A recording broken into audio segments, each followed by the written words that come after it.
കോഴിക്കോടും പയ്യന്നൂരും കാസർഗോഡുമൊക്കെ ഉപ്പളങ്ങളുണ്ടായിരുന്നു. സ്വന്തം ആവശ്യങ്ങൾക്ക് വേണ്ടി ഉപ്പ് കുറുക്കിയെടുത്ത മനുഷ്യരുമുണ്ടായിരുന്നു. ആ കാലം കഴിഞ്ഞുപോയി. രാജ്യം സ്വാതന്ത്ര്യത്തിലേക്ക് വരുമ്പോൾ ഉപ്പിനെ ചൊല്ലിയുണ്ടായ സമരം ഏറ്റവും പ്രധാനപ്പെട്ടതാണ്. ഉപ്പു സത്യാഗ്രഹവുമായി നിരവധി സാധാരണക്കാരായ മനുഷ്യർ മുദ്രാവാക്യം വിളിച്ച് തെരുവിലിറങ്ങിയ സമരക്കാലം.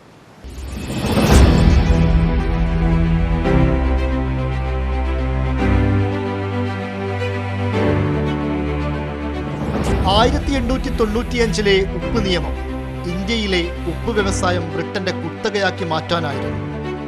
തീരപ്രദേശങ്ങളിൽ താമസിക്കുന്നവർക്കെല്ലാം ഉപ്പ് കുറുക്കാനും സൗജന്യമായി ഉപ്പ് ഉപയോഗിക്കാനുമൊക്കെയുള്ള അവകാശം ഇതോടെ ഇല്ലാതായി.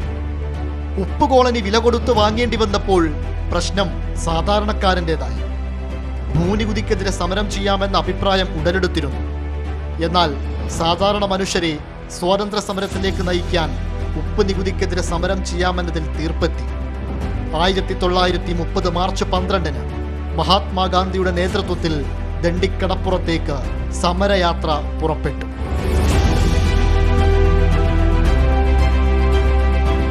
ഇതിൻ്റെ അലവലുകൾ ഇന്ത്യ മുഴുവനുണ്ടായിരുന്നു.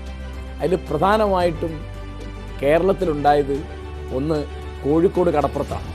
നമ്മുടെ ദേശീയ പ്രസ്ഥാനത്തിൽ ഉണ്ടായി വന്ന രണ്ട് പ്രതീകങ്ങളിൽ ഒന്ന് ചർക്കയും വേറൊന്ന് ഉപ്പുമാണ്.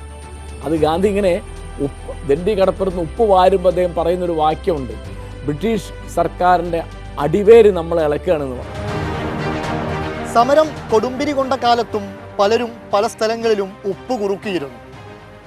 ഉപ്പ് കുറുക്കിയാൽ ബ്രിട്ടീഷ് സാൾട്ട് ആക്ട് അനുസരിച്ച് 6 മാസമായിരുന്നു തടവ് ശിക്ഷ. ആ തടവ് ശിക്ഷ പലരും അനുഭവിച്ചിട്ടുണ്ട്. ബ്രിട്ടീഷ് പോലീസിന്റെ ക്രൂരമർദ്ദനം ഏറ്റുവാങ്ങിയിട്ടുണ്ട്.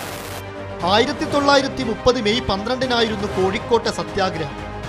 കോഴിക്കോട്ട് നിന്ന് പയ്യന്നൂരിലേക്ക് കേളപ്പജിയുടെ നേതൃത്വത്തിലുള്ള സംഘം പുറപ്പെട്ടു. വരിക വരിക സഹചര്യ എന്ന ഗാനം മനുഷ്യരെല്ലാം ഉറക്കെ പാടി. വരിക വരിക സഹചര്യ സഹന സമര സമയമായി ആ പാട്ട് പാടിയിട്ടാണ്. അതായത് ഉപ്പ് കുറുക്കാൻ പോകുമ്പോൾ പോലീസിൻ്റെ ആളുകളോ ഉപദ്രവിക്കുമ്പോൾ അതിനെതിരായിട്ട് ശാരീരികമായൊരു ചെറുത്തുനിൽപ്പുമില്ല.